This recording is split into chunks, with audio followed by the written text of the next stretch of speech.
On Rural Queensland today, we'll start the show with the leader of the One Nation Party, Pauline Hanson, joining me this morning on a sad Monday morning when it has come out a letter, open letter from a group of Indigenous Yes supporters have attacked No voters, the media, the Coalition's MPs and the Conservative think tanks, accusing them of fueling a racist campaign against The Voice.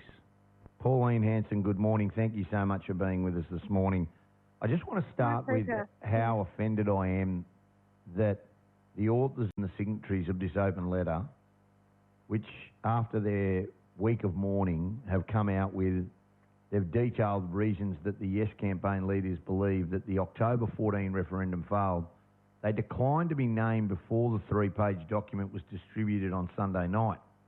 Now, the letter outlining 12 collective insights and views on behalf of a group of Aboriginal and Torres Strait Island leaders, community members and organisations who supported Yes, was backed by the Uluru Dialogue several hours after the document was first made public to News Limited. Now, Megan Davis and Pat Anderson are the co-chairs of Dialogue, the group behind the consultations that led to the Uluru Statement from the heart of 2017. Now, this is offensive. This is what they've revealed. They want to talk with the people and the supporters about establishing some kind of voice that could speak up with governments. And they believe that it was a tone and message that emerged that didn't include everybody. The anonymous group placed blame for the failure of the referendum on the opposition leader Peter Dutton and the Nationals leader David Littleproud, as well as the lies in political advertising during the campaign.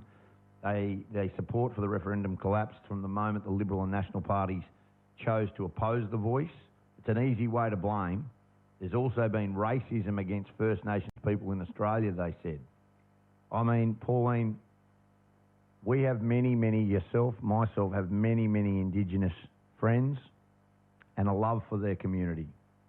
And I take offence that I've been called racist. I take offence that the majority of Australians are being called racist in an open letter. And this is why this vote and this divide should never, ever have happened. The referendum should never have happened for this simple reason. Look, Dobbo, they've been planning this for decades now. And it was all planned, and it's been pushed by the United Nations on the Indigenous rights of people. And the thing is that it was through their own activities, and Megan Davis, especially Pat Anderson, and also Thomas Mayo, who actually informed the people what the Uluru Statement was about.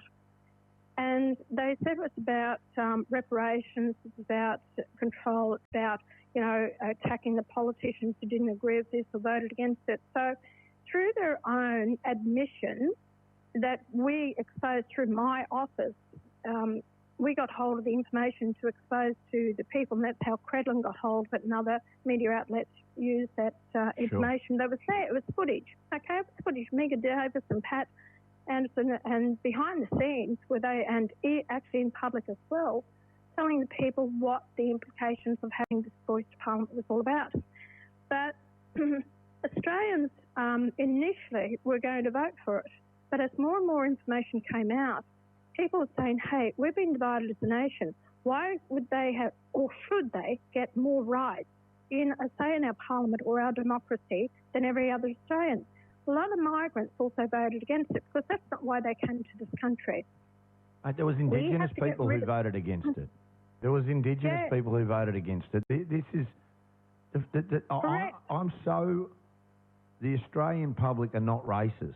They just are. They're not idiots. They're not stupid. And they're above... Robbo, yeah, like they're just... It's look just what ridiculous. They did to me over the years. Yeah. Look what they did to me over the years, okay? When I first went to Parliament in 1996, the first thing they did, because I questioned equality for all Australians, because I questioned system, because I this Aboriginal industry, and even then, about the waste of monies, I was called racist. I had it thrown at me all the time, So this is what they will do to shut you down. People need to grow a backbone, all right? It means absolutely nothing to me. If you've got an argument that you can debate it and you put your case forward, as the people of Australia have done in this referendum, what they say or what they think, I couldn't care less. I really couldn't, Dobbo.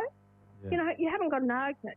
You were going to try and deceive the Australian people by putting forward a voice, but you had other ideas behind it. Once you got it in the Constitution, you were going to divide this nation, have a black state, and you were going to put up people for Parliament. You're going to charge us to actually fly in the air, anything to do with water, travelling over their land, and all the rest of it. This has slowly been implemented. And no, I tell the Australian people, hold your head high. You've got nothing to be feel that you're racist about anything. We are all Australians in this country, born here, migrated here. We are entitled to the same equal rights. Pauline, what's the way forward now?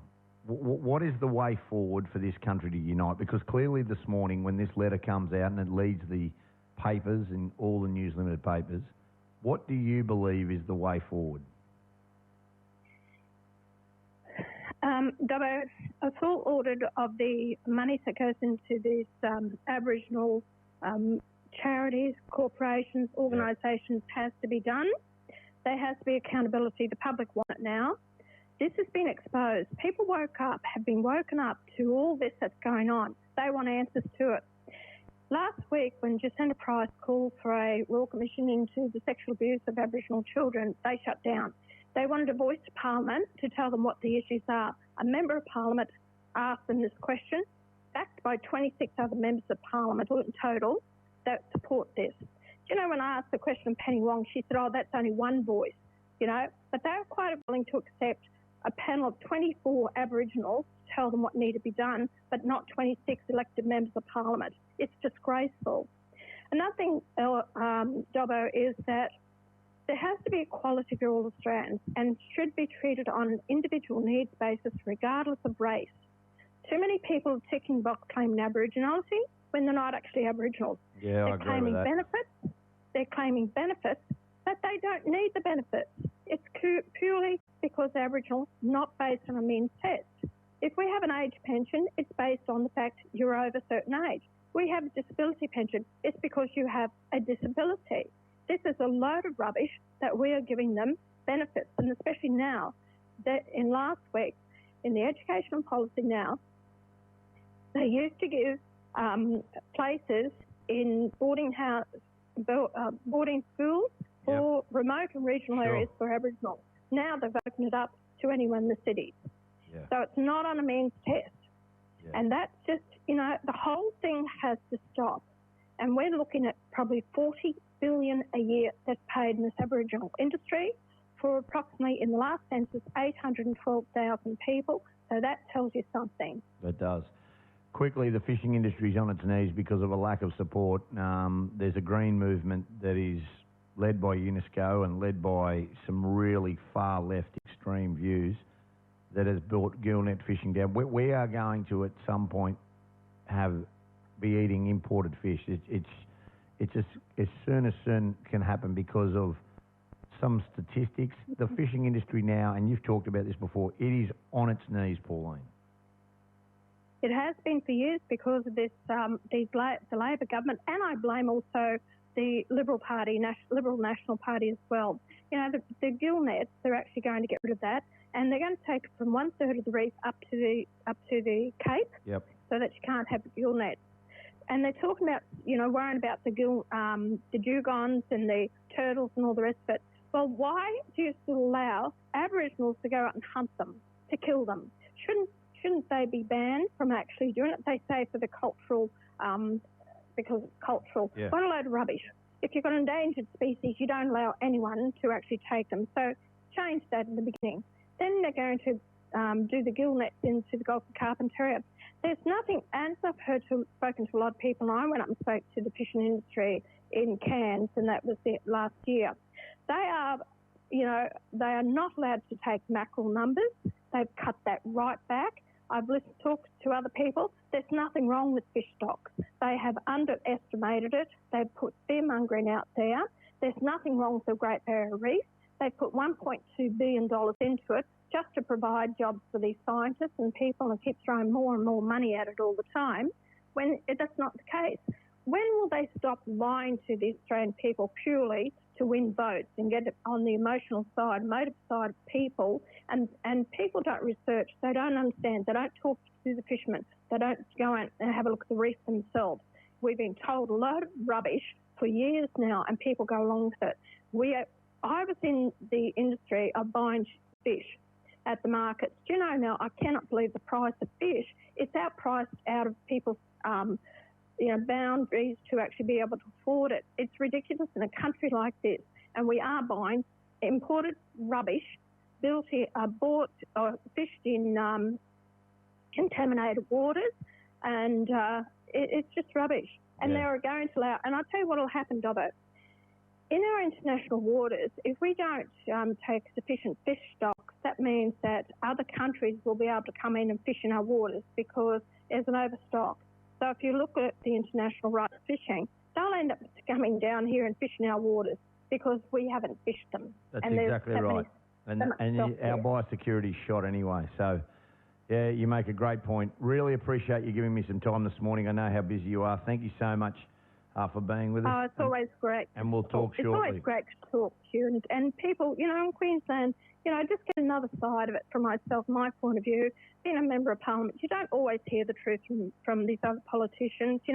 They say what they want you to hear and do differently on the floor of Parliament, whereas I always try and be upfront and honest with the people. Good on you, Pauline. From One Nation, Pauline Hanson. Appreciate your time this morning. Thanks, Dobbo. Bye. We'll take a break, come back. Andrew Martin, the Tambo Blackall Mayor, he joins us next.